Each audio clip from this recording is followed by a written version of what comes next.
Salut à tous, c'est Florian d'IT Connect. Bienvenue dans cette vidéo où je vais vous apprendre à ajouter un contrôleur de domaine Active Directory à un domaine existant, puisque c'est une recommandation, une bonne pratique d'avoir au moins 2 contrôleurs de domaine dans un domaine Active Directory. Alors pourquoi ? Eh bien parce que ça va permettre d'assurer la redondance, la continuité des services, notamment tout ce qui va être les services d'authentification qui sont liés à l'Active Directory afin de permettre l'accès aux ressources, mais également parce que ça va nous permettre de pérenniser la base d'annuaire puisqu'elle va être répliquée entre nos contrôleurs de domaine. Donc si on a un crash complet sur un contrôleur de domaine, on aura toujours d'une part la continuité de service, mais en plus l'accès en ligne à la base de données Active Directory. Cela va également permettre de l'équilibrage de charges puisque l'on va pouvoir répartir les requêtes entre les différents contrôleurs de domaine. Donc qu'allons-nous voir aujourd'hui ? Eh bien tout d'abord, je vais vous parler des prérequis, des petites choses à vérifier, en tout cas que je vous recommande de vérifier avant d'ajouter un contrôleur de domaine à un environnement existant. Et puis nous parlerons de la préparation du serveur que l'on va faire ensemble dans la démo. Et puis bien sûr après, on va promouvoir notre nouveau serveur en tant que contrôleur de domaine, puisque dans l'environnement de test que je vais utiliser avec le domaine itconnect.local, je n'ai qu'un seul contrôleur de domaine et donc on va venir en ajouter un deuxième. Alors si le programme vous plaît, bien n'hésitez pas à regarder la suite de la vidéo, mais si ce n'est pas encore fait, pensez à vous abonner à la chaîne YouTube et activer les notifications. Lorsque l'on veut ajouter un contrôleur de domaine à un domaine existant, eh bien on pourrait aller un petit peu tête baissée, installer le serveur et puis le promouvoir en tant que contrôleur de domaine. Moi, je préfère passer par une phase de vérification des prérequis, une phase d'analyse, qui sera notamment bénéfique aussi si vous envisagez une migration, puisque si vous voulez faire une migration de votre annuaire Active Directory en gardant le même annuaire, le même environnement, mais en faisant une mise à niveau au niveau de la version du système d'exploitation, eh bien vous pouvez intégrer un nouveau contrôleur de domaine avec une version plus récente de Windows Server afin de faire la migration en supprimant par la suite le contrôleur de domaine qui a une version de Windows Server qui est peut-être obsolète, comme ça va être le cas bientôt avec Windows Server 2012 R2.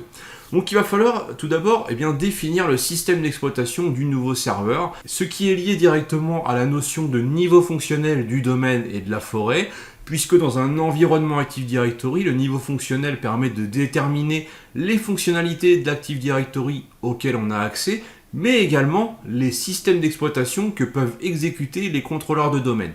Je vous ai mis un exemple, on a actuellement le niveau fonctionnel le plus élevé, c'est Windows Server 2016. Donc si c'est le niveau fonctionnel de notre domaine, on pourra avoir des contrôleurs de domaine qui exécutent Windows Server 2022 ou 2019 ou 2016. Donc, ce qui ne devrait pas poser de problème à l'heure actuelle, puisque ce sont les 3 systèmes que l'on peut retrouver le plus. Mais la situation pourra évoluer puisque Microsoft serait sur le point d'intégrer un nouveau niveau fonctionnel, Windows Server 2025, à l'occasion de la sortie de cette future version. Pour vérifier le niveau fonctionnel, on peut utiliser les consoles graphiques sous Windows Server, mais également PowerShell, comme ici, je suis sur le serveur srv-dds-01, qui est le seul contrôleur de domaine actuellement dans mon domaine. Et grâce à cette commande PowerShell, je vais pouvoir récupérer le niveau fonctionnel du domaine. Donc on voit ici que pour le domaine IT Connect, c'est Windows 2016 domaine, donc Windows Server 2016. On va récupérer la même information mais pour la forêt, grâce à cette commande qui est à quelques détails près la même que celle précédente, sauf que l'on va cibler la forêt. Et là, j'ai également un niveau fonctionnel de la forêt qui est en Windows Server 2016, donc ce qui est cohérent. Donc voilà, j'ai fait cette première vérification. Ça, c'est le premier prérequis sur lequel il faut prêter attention. Je vous mettrai le lien vers la doc Microsoft dans la description de la vidéo avec d'autres liens intéressants.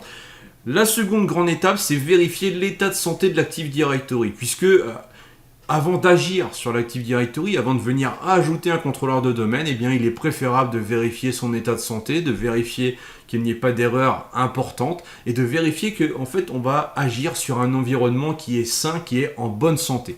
Donc pour ça, on va pouvoir aller faire un petit tour dans l'observateur d'événements, jouer avec la commande dcdiag, voire même la commande repadmin. La commande repadmin qui est plutôt là pour voir l'état de la réplication Active Directory, donc qui va s'appliquer finalement plutôt aux environnements où l'on a déjà plusieurs contrôleurs de domaine. Puisqu'en fait, la procédure que je vous montre aujourd'hui, c'est la même pour ajouter le deuxième contrôleur, le troisième, le quatrième, etc. Donc voilà, en fonction de la situation dans laquelle vous êtes, eh bien adaptez aussi l'analyse que vous allez faire au début. Dans l'observateur d'événements, donc ici avec un clic droit, hein, observateur d'événements, vous allez pouvoir vérifier tout ce qui va être notamment système, application, faire un petit tour global, mais aussi prêter une attention particulière aux journaux qui sont ici, donc Directory Service pour tout ce qui va être les services d'annuaire, le DNS Server pour la partie serveur DNS qui est un rôle clé dans un environnement Active Directory, et la partie réplication DFS, notamment la réplication DFS qui est utilisée pour répliquer le répertoire sysvol, donc qui va contenir différents scripts et aussi les GPO entre les contrôleurs de domaine. Donc voilà, un petit peu les différents journaux à vérifier. À cela, on peut ajouter l'utilisation de la commande dcdiag, donc on va spécifier le contrôleur de domaine à analyser. Le -v, le /v, c'est pour avoir un mode verbeux, donc plus de détails. Et on va indiquer la sortie de la commande dans un fichier texte, ce qui permettra de le garder de côté et de pouvoir le retrouver à n'importe quel moment. Donc on va simplement lancer cette commande, et après on va avoir un fichier de sortie comme ceci, qui va nous donner le résultat de différents tests. Donc il ne faut pas hésiter à regarder là-dedans si vous avez des erreurs critiques, des erreurs importantes. Et nous avons un test similaire qu'on peut faire, mais vraiment sur la partie DNS, hein, donc un test DNS sur la partie, les tests de base, on va dire. Donc là encore avec dcdiag, et on va sortir ça dans un second fichier texte. Et là c'est pareil, on aura des tests au niveau DNS, donc ça vous permet de vérifier un petit peu que tout aille bien. Et en ce qui concerne donc ceux qui ont déjà un environnement avec plusieurs contrôleurs de domaine qui vont faire quelques tests avec repadmin, et bien on pourra faire un repadmin showrepl étoile comme ceci. Donc là forcément ça donne rien de particulier, et un repadmin repl sum qui permet de savoir s'il y a eu des erreurs récentes dans la réplication. Donc ici on aura la liste des contrôleurs de domaine avec bien potentiellement le pourcentage d'échecs, le pourcentage d'erreurs qu'il y a eu au niveau de la réplication. Là c'est vide parce que bien sûr je n'ai qu'un seul contrôleur de domaine. Voilà pour la partie prérequis que je souhaitais vraiment mettre en avant, et toutes les commandes que je viens de vous montrer, toute la partie observateur d'événements, ça pourra aussi vous servir après avoir ajouté le contrôleur de domaine pour faire des vérifications, voir que tout va bien, et même tout au long de la vie de votre environnement Active Directory, ce sont vraiment deux commandes, et l'observateur d'événements aussi, donc des éléments à connaître pour être capable d'analyser, de faire du débugage. Nous allons maintenant préparer le nouveau contrôleur de domaine. J'ai une machine en Windows Server 2022 qui est totalement vierge. On peut même le voir ici, le nom de l'ordinateur, c'est le nom qui a été généré à l'installation. Donc ce que l'on va commencer par faire, c'est changer le nom de la machine. Donc je vais cliquer ici sur un nom de l'ordinateur. On aurait pu le faire aussi en PowerShell avec rename-computer. Je vais faire modifier et je vais mettre un nom. Voilà, comme ceci. Donc j'ai mon contrôleur de domaine 01, j'aurai le 02 maintenant. On va faire OK. Il faudra redémarrer pour prendre en compte la modification du nom. Mais avant cela, ce que l'on va faire, c'est modifier la partie réseau.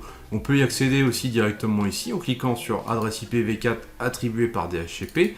Et on va modifier tout simplement dans la partie TCP IP. Voilà, on va mettre une adresse IP, donc différente bien sûr du premier contrôleur de domaine avec le masque et la passerelle. Ensuite, il faut indiquer un serveur DNS préféré. Donc là, on va mettre l'adresse IP du contrôleur de domaine actuel, puisque le contrôleur de domaine actuel, on est obligé de l'utiliser en tant que serveur DNS, puisque c'est lui qui va nous permettre de contacter le domaine Active Directory. Si j'indique ici 4x8 ou 4x1, je ne vais pas être capable de résoudre le nom itconnect.local et donc de trouver le contrôleur de domaine de ce domaine. Donc on va lui mettre ici en serveur DNS préféré, l'adresse IP du contrôleur de domaine existant. Donc on va valider, on va faire OK. Fermé, voilà, et je vais redémarrer le serveur pour appliquer le changement de nom. Avant d'installer le rôle ADDS sur le nouveau serveur, il reste deux étapes. Tout d'abord, vérifier les mises à jour. On installe toutes les dernières mises à jour sur le serveur. Donc là, on va les installer maintenant et redémarrer de manière à avoir un serveur qui est totalement à jour. Et le second point, c'est vérifier la date, l'heure, le fuseau horaire, voir que tout est correct. Si les deux contrôleurs de domaine sont sur le même fuseau horaire, et voir qu'ils sont bien à la même heure, à la même date tous les deux, puisque un décalage, même très minime, peut être à l'origine de défaillances, de problèmes dans un environnement Active Directory. Donc on fait bien attention à ça.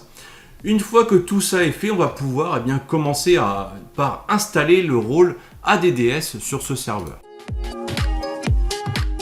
Je vais vous montrer la méthode en interface graphique, mais tout ça pourrait être fait en ligne de commande, notamment avec PowerShell. Donc via le gestionnaire de serveur, on va aller dans Gérer, ajouter des rôles et fonctionnalités. On va passer le premier écran, on va bien choisir installation basée sur un rôle ou une fonctionnalité. On garde le serveur local et on va choisir ici le rôle service ADDS. Donc on va cocher l'option. On ajoute les fonctionnalités pour avoir toutes les consoles d'administration et le module PowerShell Active Directory. Voilà, on fait suivant, on va vraiment là jusqu'à la fin, suivant, et on fait installer. Ça, c'est la première étape qui installe simplement le rôle, mais qui ne va pas faire de mon serveur un contrôleur de domaine. On a une autre étape à faire après pour le promouvoir en tant que contrôleur de domaine. L'installation du rôle ADDS est terminée, je vais faire fermer, il n'est pas nécessaire de redémarrer le serveur. Et on peut voir ici en haut à droite qu'on a un avertissement et on me dit promouvoir ce serveur en contrôleur de domaine. Finalement, c'est le même procédé que quand on va créer le domaine lorsqu'il n'existe pas, sauf que c'est ici exactement que ça va différer puisqu'on va bien prendre l'option ajouter un contrôleur de domaine à un domaine existant. Et ici, on va choisir le domaine. Donc on va faire itconnect.local et on va cliquer sur modifier ici pour fournir des informations d'identification. Mon serveur est resté en workgroup, il n'est même pas serveur membre dans le domaine itconnect.local. J'aurais pu l'intégrer avant, mais c'est pas obligatoire. En tout cas, ici, il va bien falloir s'authentifier. Donc, on va utiliser le compte administrateur pour faire cette opération qui nécessite d'importants privilèges au niveau de l'Active Directory. On va mettre le mot de passe et on va faire OK. Voilà, on va faire suivant. Donc là, il va vérifier qu'il est parvenu à s'authentifier. Et il me propose maintenant différentes options. Tout d'abord, est-ce que ce serveur doit être serveur DNS? Eh bien oui, puisque ça va me permettre aussi de redonder, de sécuriser la fonction DNS. Comme ça, j'aurai 2 serveurs DNS dans mon infrastructure. On va également le mettre catalogue global. Et on va ne pas cocher l'option contrôleur de domaine en lecture seul, puisqu'on a besoin d'avoir 2 contrôleurs de domaine en lecture-écriture. Ça, c'est pour des cas spécifiques, notamment sur des sites distants un petit peu isolés par exemple, mais ça ne doit pas être votre 2e contrôleur de domaine, potentiellement ce sera peut-être le 3e. Le nom du site, eh bien ça c'est le site par défaut, voilà, il n'y a qu'un seul site et en plus mes 2 serveurs sont physiquement au même endroit, donc je vais laisser comme ça. Ça c'est une autre partie à gérer. Et là, on doit mettre un mot de passe correspondant à la restauration des services d'annuaire. Donc ça, c'est en cas de besoin de restaurer les services d'annuaire. En aucun cas, ce n'est le mot de passe administrateur. On va faire suivant. On a l'habituel avertissement sur la partie DNS qui est normal. On fait encore suivant. Option supplémentaire. Donc depuis quel serveur je dois répliquer les informations pour que le nouveau serveur que je prépare dispose d'une copie de la base d'annuaire, des stratégies de groupe, etc. Et bien là, on a le choix de choisir un contrôleur de domaine spécifique, ce qui peut être intéressant si on déploie ce contrôleur sur un site particulier qui a déjà un contrôleur. Et bien, on va pouvoir spécifier le contrôleur en question, ce qui évitera d'aller chercher un DC qui est à l'autre bout du monde ou à l'autre bout de la France. Donc on va bien, là on peut laisser comme ceci, de toute façon on n'en a qu'un seul, ça n'a pas d'incidence. On laisse les chemins d'accès par défaut, on fait suivant, là on fait suivant, il va faire quelques vérifications. Si on a un petit bandeau vert qui s'affiche, c'est que tout est bon, on peut faire installer. Donc là il ne reste plus qu'à patienter quelques secondes. Une fois que le serveur sera contrôleur de domaine, il va automatiquement redémarrer. Voilà, le serveur va redémarrer et une fois que ce sera fait, il sera contrôleur de domaine. Le serveur a redémarré, je vais pouvoir m'authentifier sur le contrôleur de domaine. Donc ici avec un compte du domaine Active Directory, puisque ce serveur étant devenu contrôleur de domaine, la base SAM, c'est-à-dire la base de comptes locaux, n'existe plus. Alors pour finir, nous allons voir comment nous pouvons vérifier que cela s'est bien passé, comment nous pouvons voir que ce serveur est bien devenu contrôleur de domaine.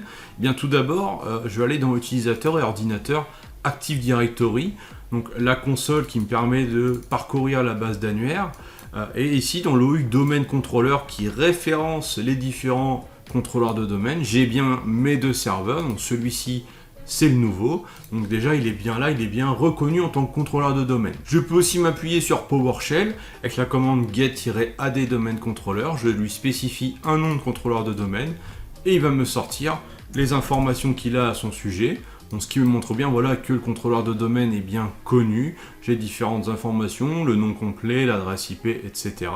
Et on pourrait aussi, pour le coup, maintenant comme on a 2 contrôleurs de domaine, rejouer les différentes commandes DCDiag et surtout la commande repadmin showrep étoile qui me montre ici que la partie réplication donc des différentes partitions de l'annuaire, eh bien, elle a réussi à chaque fois. Et j'ai aussi donc l'autre commande que je vous avais montré, donc le rep, le sum, où là je vois que j'ai bien mes 2 serveurs et un pourcentage d'échec qui est à 0%, donc ça veut dire que les dernières réplications se sont déroulées correctement. Donc en faisant ces quelques vérifications, on voit que eh bien, ce serveur est fonctionnel. Il faut savoir aussi au niveau de la partie DNS, donc on avait mis tout à l'heure au niveau de la partie adresse IP, je vais y retourner dans cette partie-là parce que c'est important. Au niveau des propriétés ici, j'avais bien mis donc serveur DNS préféré, donc l'adresse IP de l'autre serveur. Et là on voit qu'il a ajouté en auxiliaire, donc en secondaire, l'adresse IP de boucle locale, donc son adresse IP locale à lui-même. Donc ça c'est la recommandation de Microsoft de croiser les requêtes DNS lorsque 2 contrôleurs de domaine sont sur le même site. Donc c'est-à-dire que lui en préféré il a l'autre contrôleur de domaine, en secondaire son adresse IP de boucle locale qui ne doit pas être mise en première. Et l'autre serveur, on pourra le configurer dans le même esprit avec l'IP en .11 en DNS préféré et l'adresse IP de boucle locale en adresse DNS secondaire. Voilà, nous venons de voir comment ajouter un contrôleur de domaine Active Directory à un domaine existant. J'espère que cette vidéo était suffisamment claire, que vous avez eu suffisamment d'explications. N'hésitez pas à liker, à partager et à poser vos questions en commentaire si vous en avez pour lever vos doutes. J'essaierai d'y répondre autant que possible. Je vous dis à très vite. Ciao.